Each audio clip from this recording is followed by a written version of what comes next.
Hello, good morning or good evening, wherever your day finds you, and welcome to the Amazon Web Services Partner Webinar Series. Our topic today features how to maximize your Microsoft SharePoint solutions on the AWS Cloud. My name is Sherry Sullivan. I'm with the Partner Marketing Team here in Seattle, and I'd like to start with just a couple of housekeeping items. We are recording today's webcast, and while your lines have been muted, we do encourage you to submit questions anytime during today's presentation. Simply use the Q&A feature in your browser, and we will respond to your questions at the end of this webcast. I'd also like to remind folks that we do make our content available on the AWS SlideShare channel, as well as the AWS YouTube channel. And you will receive a link to this presentation at the end of this session.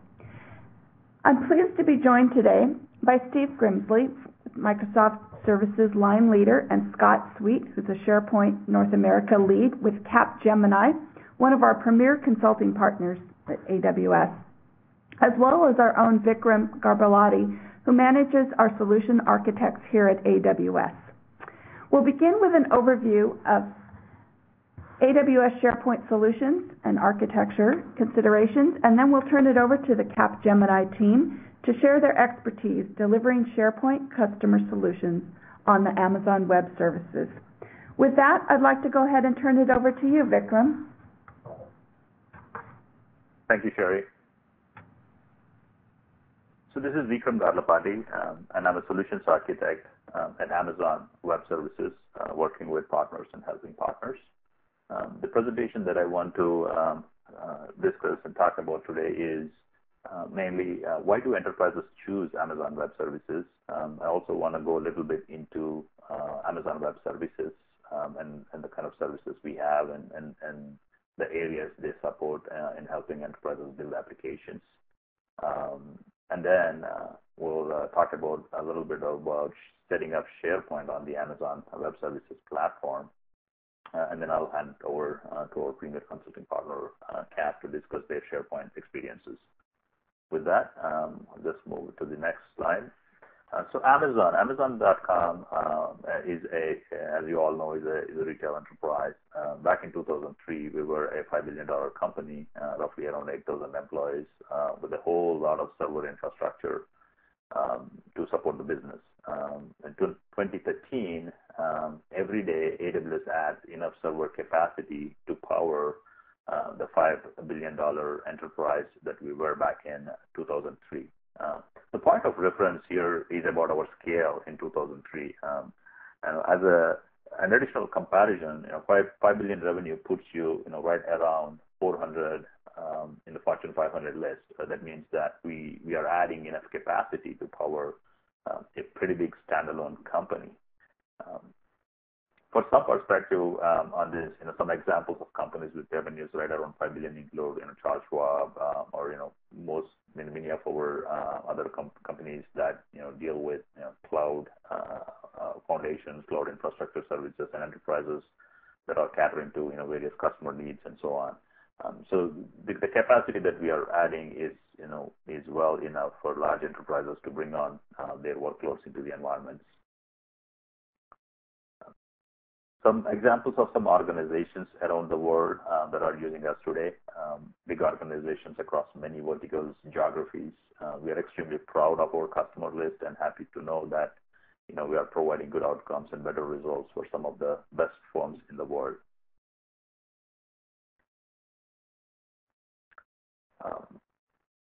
Gartner Research positions Amazon Web Services in the leaders quadrant of the new Magic Quadrant of cloud infrastructure as a service. Cloud IaaS, in the context of this Magic Quadrant, is defined as computing resources along with associated storage and network resources. So mainly we're talking about EC2, our EBS and S3 type services offered to the customer via a self-service in a highly automated way. In an on-demand basis. So we are definitely thought leaders and visionaries in that space. Enterprise IT challenges. This is something that I want to talk about today in terms of Why do enterprises choose us? One, because they want to meet their ongoing business growth. It takes a lot of time for them to procure the new hardware, get the hardware set up in the infrastructure, installing, configuring, and making it ready for the applications is a time-consuming process. In my experience, I have seen that taken anywhere from 6 weeks to 6 months, depending on the type of hardware and the amount of time it takes for the internal processes to make it happen. Scalability is a challenge. Data center limitations, again, they can only power so much capacity. There are limitations around power, cooling, latency, space on where the data center needs to be located, and how big the data centers can be and how manageable they are. So there are quite a few limitations in terms of data centers that one can only grow up to a certain point. The next thing is inflexible architecture.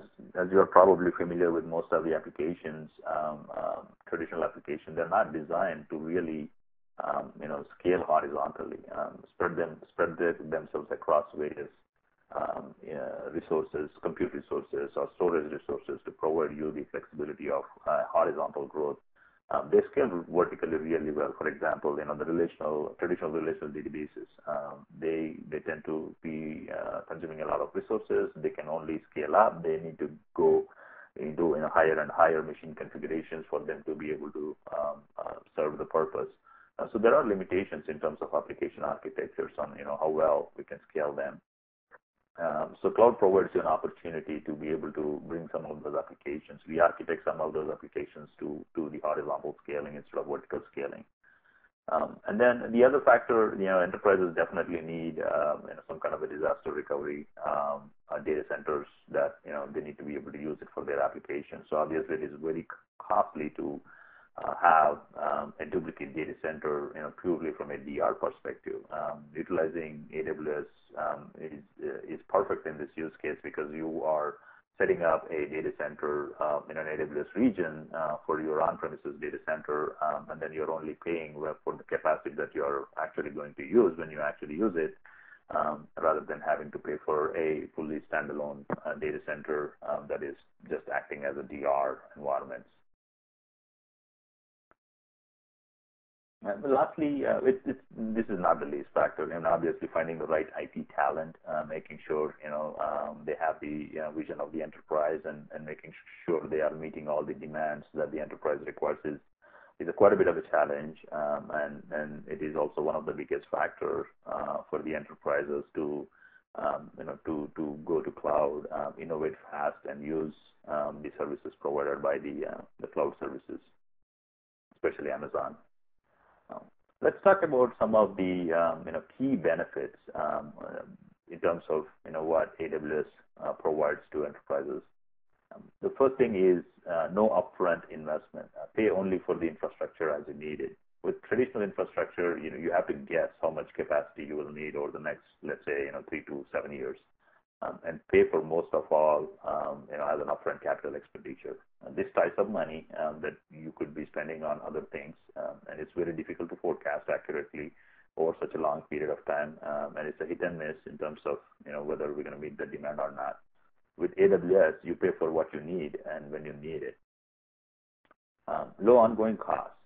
Since we invest and operate at such high scale, we pay less per unit than most anybody else in the IT industry.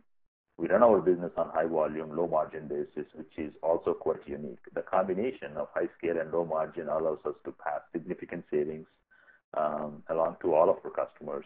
A proof point of this is that 26 price reductions that we have announced over last few years. Flexible capacity. With the elasticity of AWS, you no longer need to forecast demand and buy upfront. You get the ability to scale up and meet the needs of spiky workloads, but then give the capacity back when the spike is over.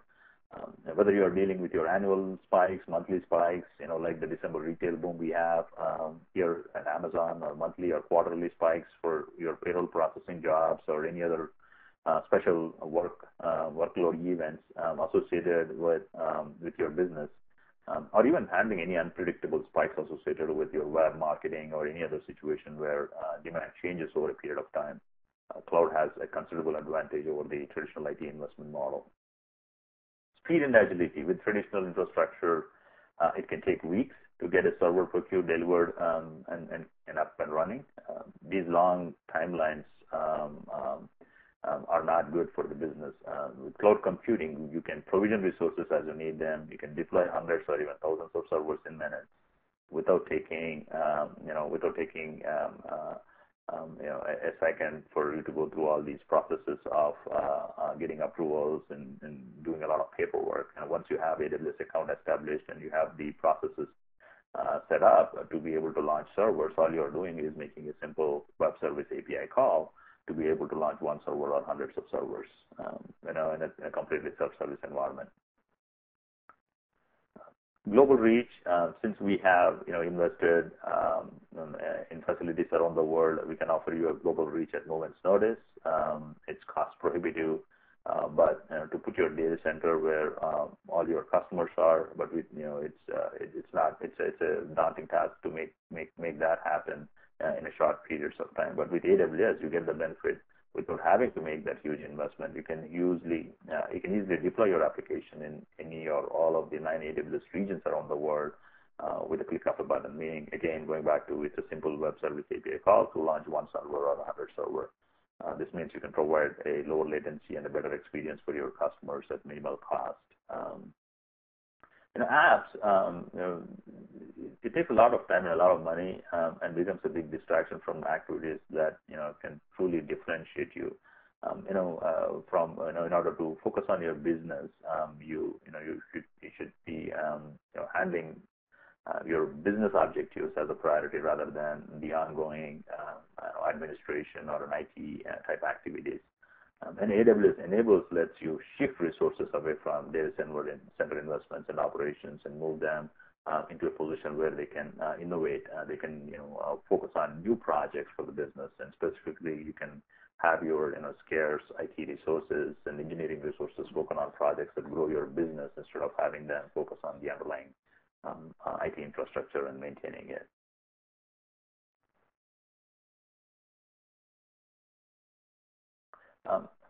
What is AWS?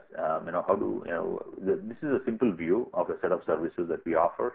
At the core is the compute, which is our EC2 service, and we have storage and database services.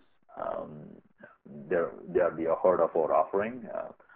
We then surround these offerings with a range of supporting components like management tools, networking services, application augmentation services, and all this is hosted within our global data center footprint that allows you to consume services without having to build out facilities or equipment.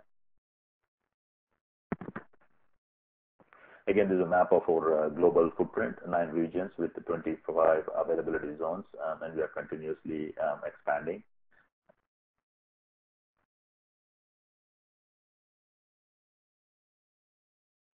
Or compute services. So I'll quickly touch upon the AWS services. Again, the focal point of this presentation or the webinar today is not about going deep into each one of these services, but I quickly will touch upon these before we go into the SharePoint discussion. EC2 is a web service that provides resizable compute capacity in the cloud. It is designed to make a web scale computing easier for developers, enables you to decrease capacity within minutes. Auto-scaling, again, allows you to define your scaling policies. It enables you to increase and decrease the capacity based on certain business rules that you have set up or based on your business requirements or the rules that you define based on the time of the hour or depending on a specific time period of the year or depending on certain underlying metrics that either you define on your own or based on the metrics cloud provided by our CloudWatch service.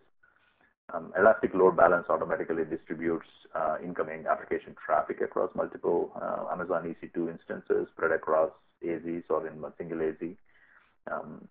It enables you to achieve even greater fault tolerance in your applications, seamlessly providing the load balancing capacity needed to respond to the incoming traffic. The service, ELB service, also detects unhealthy instances within a pool and automatically reroutes the traffic to healthy instances until the unhealthy instances have been completely restored. Customer can enable elastic load balancing again within a single availability zone or across multiple availability zones for high availability and a consistent application performance.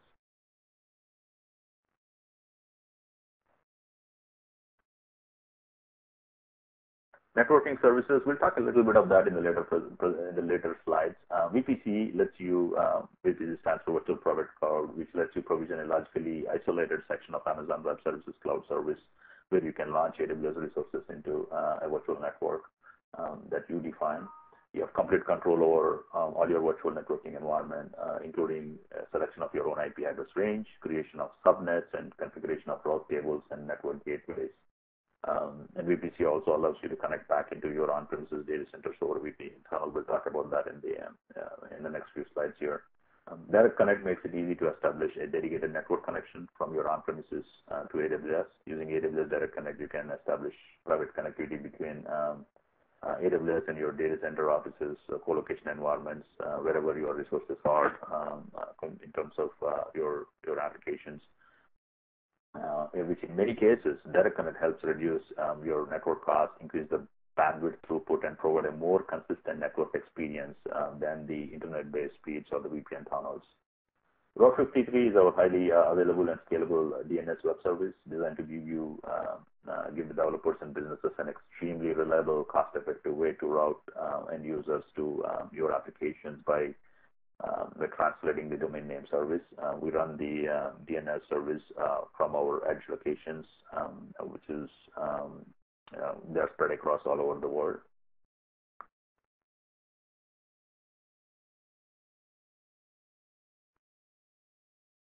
Our storage services, EBS is our block level storage service. Block level storage volumes are for using with Amazon EC2 instances. EBS volumes are network attached and persistent independently from the life of an instance. So even if the instance is terminated, you'll have access to the EBS volumes. Amazon EBS provides highly available, highly reliable, predictable storage volumes that can be attached to a running Amazon EC2 instance and exposed as a device within the instance. EBS is particularly suited for applications that require a persistent store, like a databases, a file system, or a raw block storage for your servers. S3 is a internet-based storage, HTTP-based storage. It is designed to make web scale computing easier for developers. S3 provides simple web services. Glacier is an extremely low-cost storage service that provides, again, durable storage for archiving and backup. Storage Gateway is a service connecting an on-premises software appliance with cloud-based storage to provide seamless and secure integration between on-premises IT environment and AWS's storage infrastructure, storage gateway infrastructure. And service enables you to securely store data to AWS Cloud for scalable and cost-effective storage. Sorry, I'm kind of speeding through some of these services because I want to get to the SharePoint part, which we'll talk about it in a couple of minutes here. Just final few services. We are growing. We add a lot of services. We add a lot of features to existing services. So there's a lot to talk about. Again, this presentation is not focused around going deep into these services. CloudFront is a web service for content delivery. It integrates with Amazon Web Services to give developers, businesses an easy way to distribute content to end users with low latency. Cloud Search is a fully managed search service. Helps you to simply create a search domain and upload data to make your documents searchable within minutes. It's a managed service. We take care of all the underlying infrastructure required to enable searching on your data. The transcoding service, Amazon Elastic Transcoder, is a video transcoding service in the cloud designed to be highly scalable, easy to use, cost-effective way for, again, developers and businesses to transcode their video files from their source format into versions that can play back on devices like smartphones, tablets, and PCs. So if you have a lot of video content that you're working with and need it to be available, make it available across different platforms, the service will simply help you to transcode them into various formats without having to set up any infrastructure and deliver them using our SP service or CloudFront service. We have database services. We offer RDS in MySQL, SQL, and Oracle, SQL Server and Oracle. We have NoSQL database services like SimpleDB and DynamoDB. We have in-memory cache services like Elasticache, which is a Memcached compliant service. Sorry, I think there's a lag here in terms of. Okay, good. So we have a EMR, Elastic MapReduce service. It's a web service that enables businesses, researchers, data analysts, and developers to utilize a hosted Hadoop framework for running big data type workloads. Data pipeline helps you reliably process, move data between different AWS storage services, database services, and even on-premises services to kind of create workflows that manage and process the data.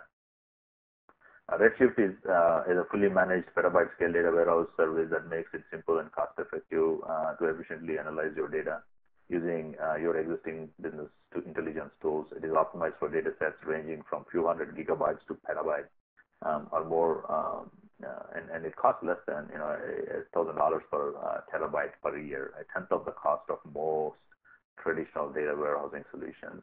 It's a great service if you're dealing with large data from a data warehousing and reporting standpoint.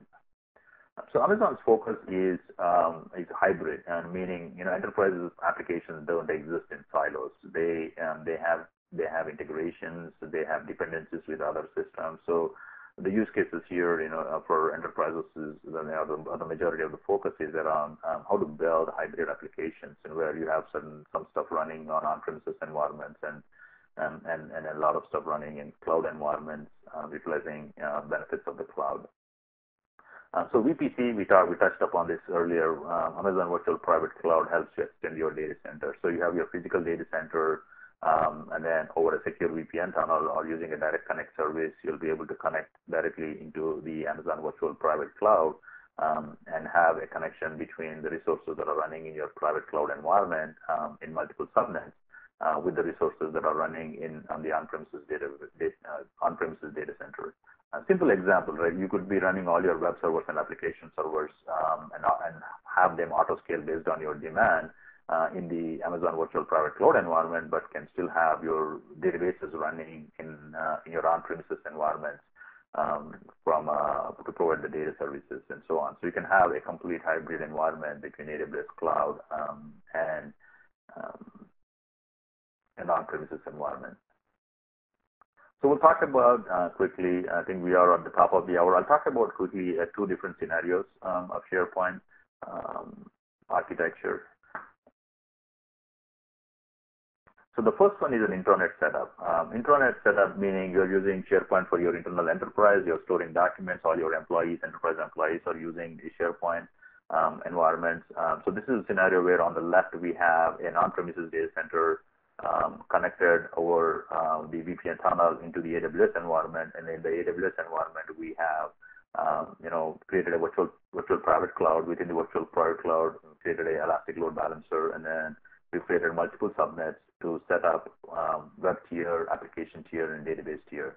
And obviously you have the Active Directory domain controllers running on premises, as well as Active Directory controllers running in the private subnets in the AWS environment. So this is an architecture you could look at, putting it for an internal SharePoint utilization or using SharePoint within your corporate. The next one I'll talk about from an architecture standpoint is, so this is again the same diagram with the internal architecture with all the servers. If you look at, there are servers launched in the web tier subnet, application tier subnet, and then in the database tier subnet. And I'm trying to get to the public facing portal architecture diagram to kind of go over that a little bit. The public facing one here, instead of users coming in from your on-premises data center, the users are coming in over HTTP and HTTPS. Again, the same infrastructure here. We have a VPC. The difference here from the previous architecture here, we have a DMZ type environment here with a NAT and a remote desktop gateways to be able to log in and manage the infrastructure that is sitting in the private subnets. And then again, the same structure in terms of having web tier subnets, application tier subnets, and the database tier subnets. So two different architectures depending on your business requirement. This is the case where you're hosting a portal, or it's more of a public-facing portal where users are coming in directly into the AWS environment and using the SharePoint. Again, the same thing with the server infrastructure here.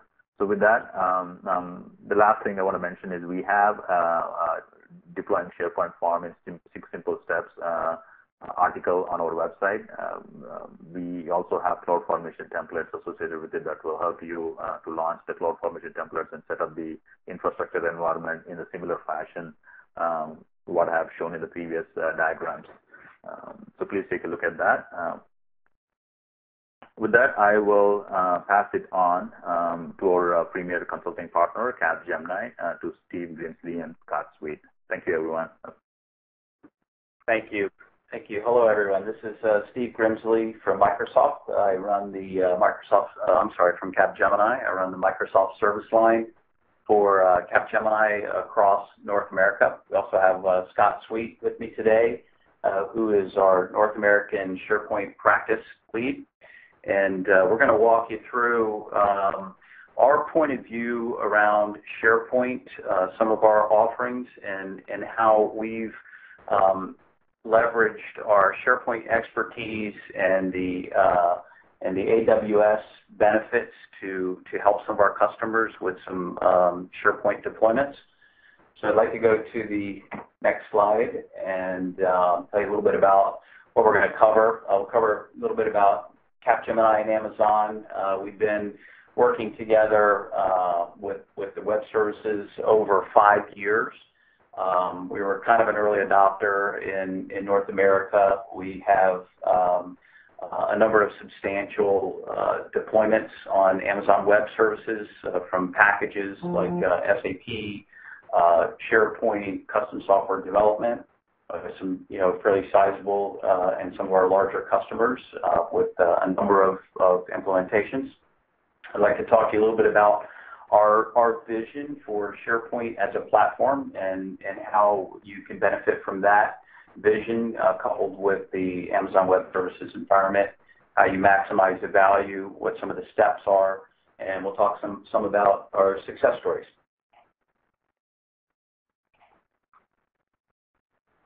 So Capgemini is one of the top systems integrators. For those of you that aren't familiar with Capgemini, we have a global presence, over 125,000 employees. We do roughly $1.5 billion a year in specific to Microsoft services delivered to our customers. We have a significant SharePoint expertise among those services delivered. Amazon recognizes us as a global partner. We're also a global gold partner with Capgemini with lots of competencies in gold and silver. We work with Amazon very closely, as demonstrated by our participation in this webinar and reaching out to this group to help understand how we might be able to help you. One of the things that we discovered in working with our customers is how SharePoint is evolving from a content management and a team site kind of tool into an enterprise platform, a dynamic enterprise platform, given the rate of change. We have, over the years, developed a significant number of competencies and capabilities and deliver some specific workloads on top of SharePoint. And the way we like to express that is what we call our A to B by C3 vision. Essentially, a lot of our competitors will deliver a SharePoint project, and that gets the customer from point A to point B. And as we see in the market over time, you get some diminishing returns from some of those projects.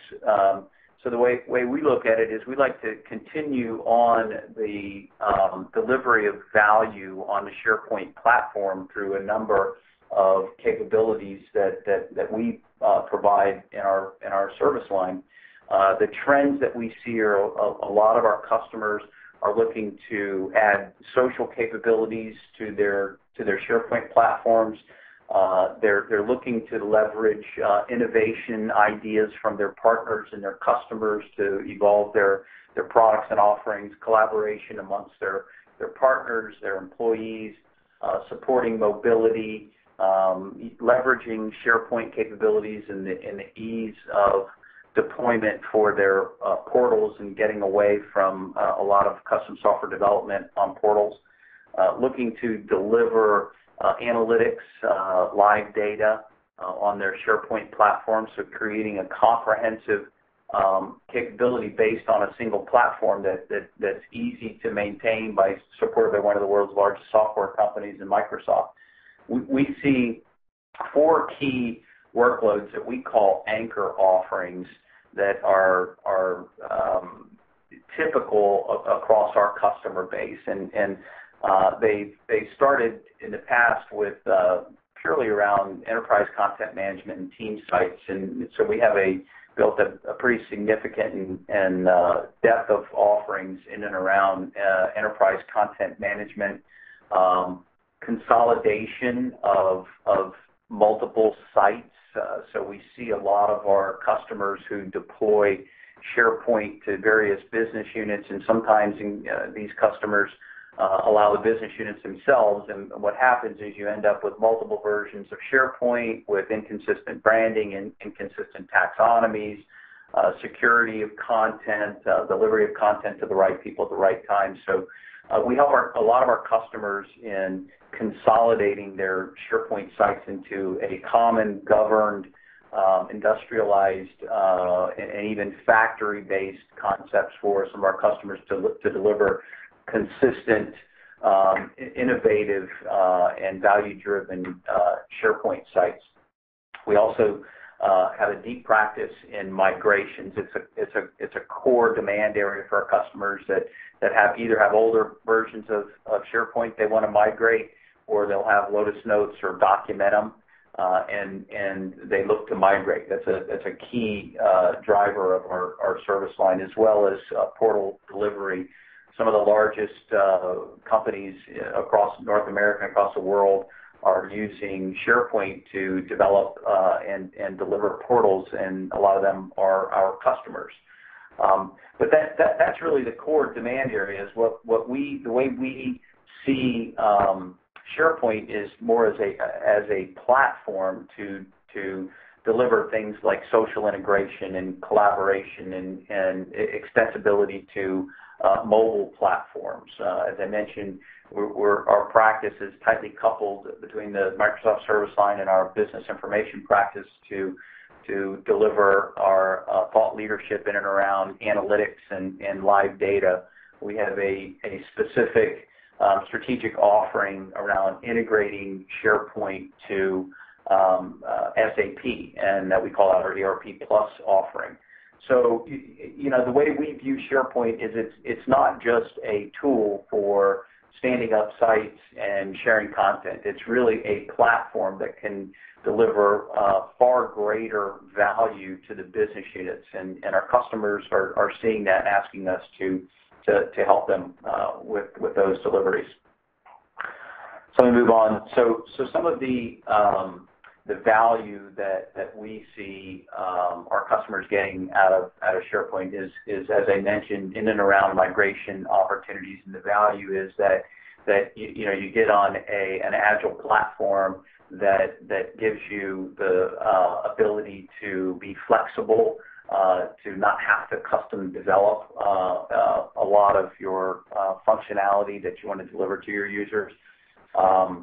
We have portals that customers, again, are moving from custom software developed sites to configurable SharePoint sites. Consolidations we talked about in cloud.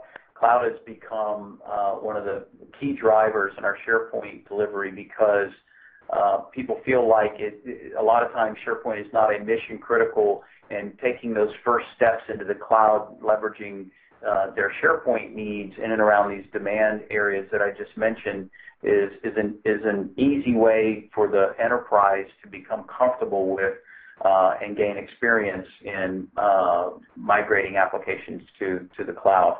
And business information and integration to SharePoint is probably our fastest growing area of our practice. And the value proposition is, SharePoint is really a highly configurable, out-of-the-box functionality tool that you can customize and create sites and functioning systems that don't look like anything like most people view SharePoint as. So they're very rich in the user experience in the way that they can be created and deployed to your customers or to our customers. Fast search is another key feature that delivers value for organizations with a tremendous amount of content. The fast search features of SharePoint are best in class. And again, the consolidation and migrations allow you to operate on a common platform. And if you industrialize that and create the governance processes that we built for some of our larger customers, you can make this a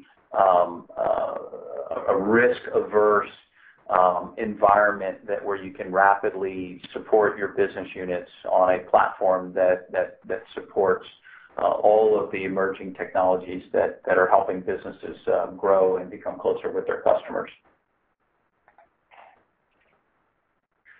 I'd like to turn it over to Scott Sweet, who's our SharePoint practice lead for North America. Thanks, Steve. Welcome, everybody. What I wanted to cover in this next section is our 6 steps or areas to really maximize SharePoint on AWS, both migration and a build. So the first one is organizations, as they go through their funding process, have sometimes challenges with CapEx around acquiring the assets that are needed to do traditional build. So using an AWS platform, you can move that into the OpEx, which becomes more the monthly burn for just paying for what you use on an ongoing basis, like Vikram mentioned earlier in the presentation. So that's a good way to transfer some of the budgeting process for your projects. The second one is time to market. We hear a lot about time to market and change that the businesses are going through.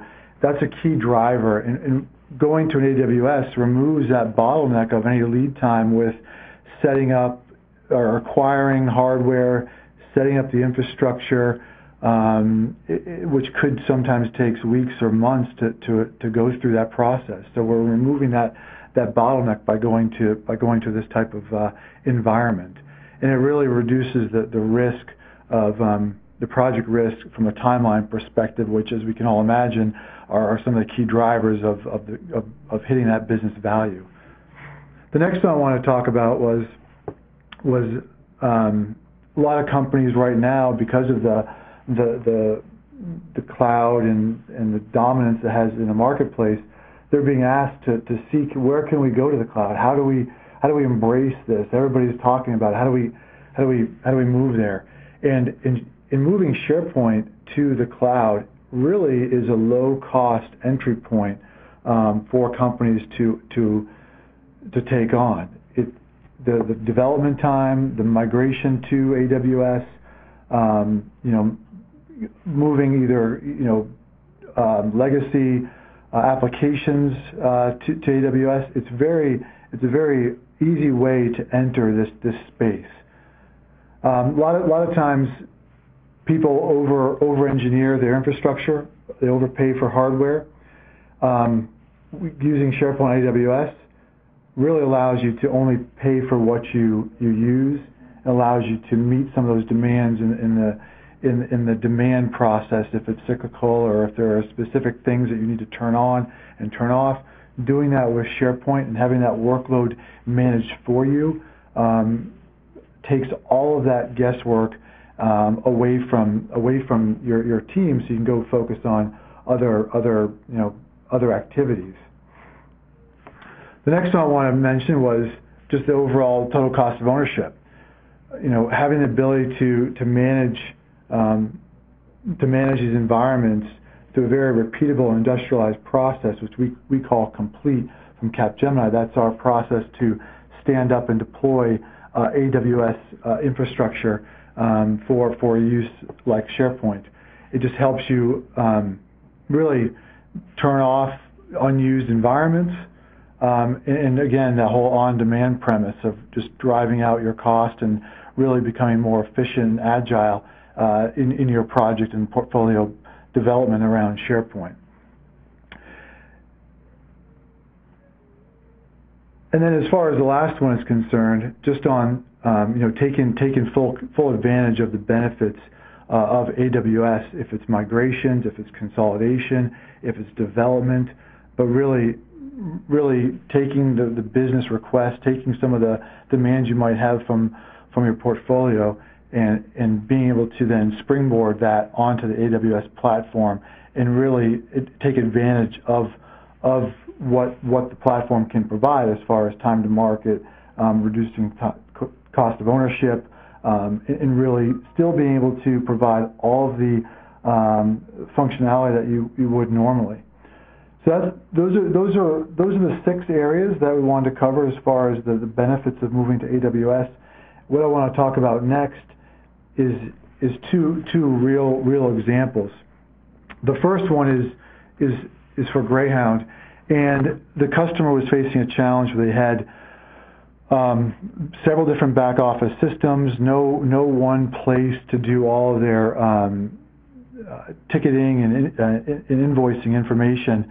So what we proposed to them and actually built was a robust platform providing a unified branding experience for their business and B2B users, all built on SharePoint on AWS. And part of the reason they wanted to go this route was just the time to market around how fast it was to set up these environments. And we now have a build that we can deploy and set up SharePoint on AWS in a matter of days or a week to get people up and running. So it's very fast time to market. We were up and running and developing in an agile methodology very quickly using the AWS infrastructure. And we did deliver phase 1 in about 5 months, a little under five months, which with this project there was a lot of back-end data integration, back-end user profiling information with Active Directory that we had to manage. So a lot of integration, a lot of intricacies in there, which also was very achievable leveraging AWS platform. The next one is a large pharma company, and they needed a scalable infrastructure to build and to combine structured and unstructured data for basically leveraging internal strategic information, market intelligence, and competitive intelligence to really create this one-stop platform all built on SharePoint.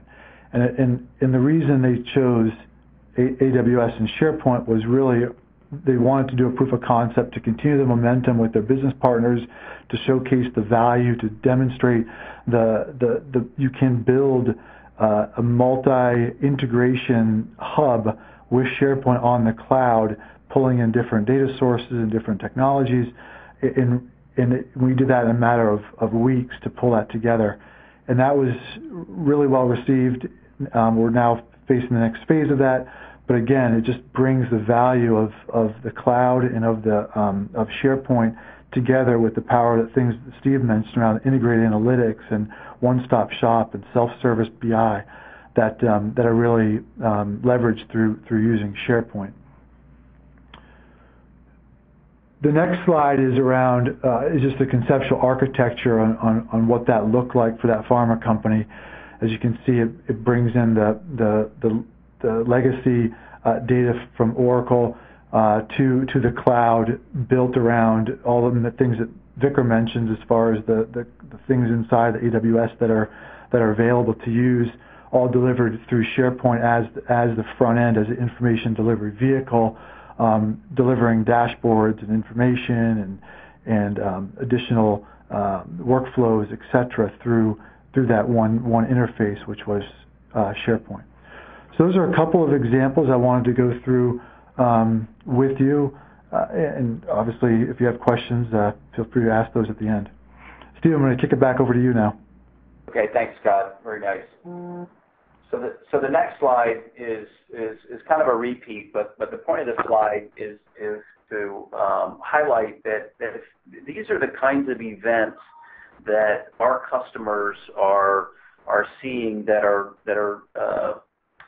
drivers for enabling them to move to the cloud and take advantage of the benefits of AWS. So if any of you are working for companies where you're faced with a situation where you have a large number of disparate sites, and they could be a combination of older versions of SharePoint, Lotus Notes, Documentum, and you're looking to create the efficiencies and business value, what you likely want to look at is doing a consolidation on a SharePoint platform. The latest versions of SharePoint offer tremendous emerging technology benefits, and that's a perfect event to migrate to the cloud and take advantage of those benefits. And the same thing with migrations. If you have older or other platforms and you're looking to migrate and or consolidate onto newer versions, again, that's an event and a driver that you can leverage internally to move to the Amazon Web Services cloud solution, as well as portals. For those of you who have a lot of custom portals or aren't really taking advantage of the power of SharePoint to provide a platform that enables you rapid and agile delivery to your business units, you need to be taking a look at AWS and SharePoint on AWS, and Capgemini can certainly help you get there. With that, show you a little slide of our Capgemini SharePoint team. We have one member who refuses to give us a picture. Apologize for that. This is the team that covers the social, the infrastructure, the SAP integration. You see Scott and myself there. And with that, I will hand it back over to Sherry. That's Capgemini's portion of the presentation. Great. Well, thank you, Stephen, Scott, and Vikram for a great overview of some of the key SharePoint deployment considerations when migrating to the AWS Cloud. I'd like to invite folks to submit any questions during the webcast. We've got a few already teed up, but if you joined us kind of midstream in your browser, feel free to submit some questions. So I'm going to point this first one back to Stephen, Scott, and if you can maybe address how does Capgemini have, or where is the experience in helping customers migrate from Lotus Notes or Documentum, as you mentioned, onto SharePoint? Can you maybe give us a little more depth around that? Yeah, sure. This is Scott. So yeah, we have a lot of experience with migrating Lotus Notes and Documentum to SharePoint. We have actually a methodology that we go through and classify types of databases, workflows, etc., that are on the legacy systems, because in our experience, you're really only migrating a fraction of the content, because some of the stuff that's out there is just, it's maybe been used once by a project and then never used again. So the first step around that is really to classification and inventory and classification of the assets that you want to move over. And then through the process of actually doing the migration, we then would set up and design the SharePoint system to match the needs of whatever it may be, if it's databases or workflows or something else on those legacy environments. We have a very strong methodology around that migration path. Okay, cool. The next question, I'm going to point this back again to Steve or Scott. What do you recommend as an encryption at rest solution for SharePoint deployments in AWS? Encryption. Say that one more time. Just making sure I get the answer. The question is, what do you recommend as an encryption at rest solution for SharePoint deployments in AWS?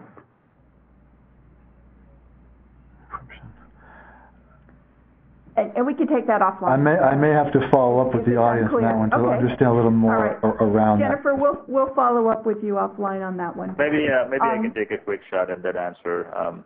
So, I mean, the encryption at rest is, are we talking specifically in terms of the actual database data that's sitting in the databases, or is it more of the other custom content that you are uploading either through web ports or some of your custom applications? So, it's a two-part answer. With if you are pushing the content or database backups directly into S3, so we have an option of encryption at rest in S3 directly, which you can enable. We manage the keys for it. But if you're looking at the active data that is sitting in the databases being encrypted, you can use the SQL Server TDE feature to make sure that the data is encrypted there. Great. Thanks, Vikram. So another question we have is, points us back to Steve and Scott again. It's just around licensing. And Vikram, feel free to jump in on this one as well. But the question is, can I bring my SharePoint licenses over to AWS easily?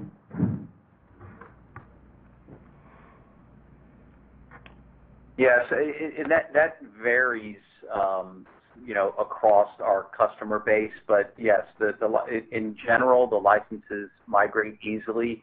Microsoft, as many of you know, have fairly complex licensing schemes, so it really is dependent on if you have an enterprise agreement or if you have various licenses that you've acquired from Microsoft. We have to look at those each and every time on a case-by-case basis to determine the best path forward for our clients. Okay, great. This is a question, I'll point back to you, Vikram, is how does storage formats between like an EBS and an S3, which are both AWS products, how do they differ? And maybe could you provide maybe kind of a use case of when you would think about using EBS versus S3 for your SharePoint solution? Sure. So EBS is basically our block store, and S3 is an object store. So the fundamental differences between the two is, for example, if you have SharePoint servers running in the farm and your servers require block storage attached to the servers, meaning you need to have those D, E, or F, whatever volumes that you need to set up and install databases on. So those are the volumes, those are EBS volumes that you would use to set up or attach them to the servers, and EBS can only be used by attaching them to a running EC2 instance, meaning an active server. Whereas S3 is a HTTP-based object store, so anything that you can copy to S3 using tools. For example, if you want to back up your databases, SQL Server databases to some network share or file share type location that you traditionally do in your enterprises, you can do the same thing by using tools that we provide with S3 or third-party tools and copy those databases over to S3 and have them sit there. So it's more of an HTTP based remote storage environment. Okay, great. This next question, I'll sort of point this back to the Capgemini team, and Vikram, feel free to weigh in as well. But the question is, do you have an offering to move a SharePoint 2010 environment hosted locally to a SharePoint 2013 environment hosted on AWS? So the question is kind of around an upgrade of SharePoint in addition to a migration to AWS. Steve and Scott, do you want to take that one on? Yeah, this is Scott. Yeah, we do. We have an offering and an approach for doing both the migration and the upgrade path. In fact, we're doing something very similar right now with another customer where they want to do not just 2010, but they also want to do some other legacy WSS, and I think it's even SharePoint 2007 to the cloud. And so what we're doing there is again doing the assessment, understanding what it is they're looking to migrate, the size of it, etc. How complex is it? Is it a simple T room? Is it a simple, is it a more robust intranet or extranet, etc. So it all depends. But yeah, we do have an approach and a methodology to go through that process to move from covering all aspects, right? Content management, security, Active Directory, branding, some of the new, and then taking into consideration some of the new features within 2013 that we want to make sure we take advantage of as we move forward into the new platform. Then also some of the things around the authentication authorization as well. So it's kind of across the different spectrums within SharePoint that we look at as we move the old platform to the new platform. But we have examples of that as well. Yeah, it's a structured offering with step-by-step processes that the delivery teams follow to ensure that all of the right information and legacy systems are accounted for and aligned with the business objectives of the target site.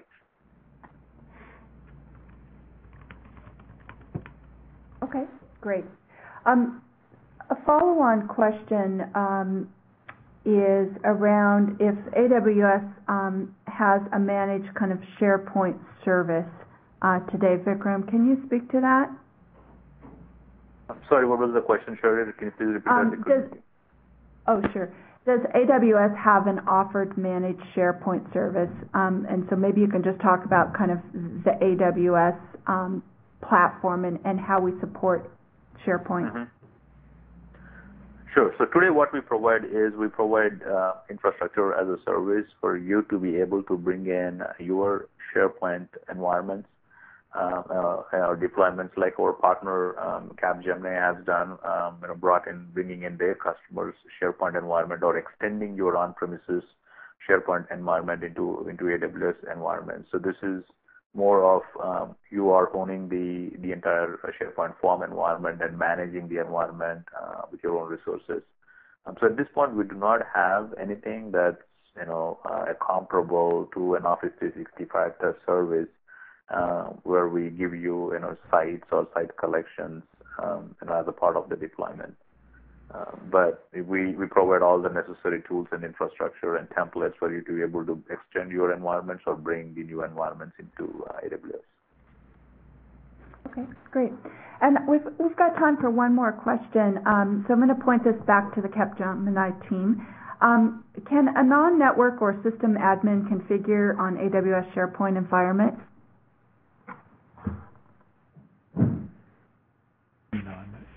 Yes, they can. A non-network system admin? Uh-huh. Yes, you can once the infrastructure's there and you can do the install and configure. That's what we did for Greyhound actually. We had the infrastructure set up, all the Windows and Windows servers and all that stuff on AWS, and then we went through and configured and installed the entire end-to-end SharePoint environment that we were not on the network. I think the person was sitting in Atlanta doing the setup. So yeah, absolutely can be done, and with relatively speed and relatively very easy to do actually. Great. Well, that's a great way to wrap up today. So I'd like to again thank Steve Grimley and Scott Sweet from Capgemini, our premier consulting partner, as well as Vikram Garbaletti, who manages our solution architects here at AWS. I'd like to thank you all for joining. And before you do jump off the webcast, I'd like to invite you to take a very, very brief survey. We do appreciate your feedback, helps us improve our webinar series. And so with that, I'd like to, again, invite you to take that survey. And that concludes today's webinar. Thank you very much for joining us.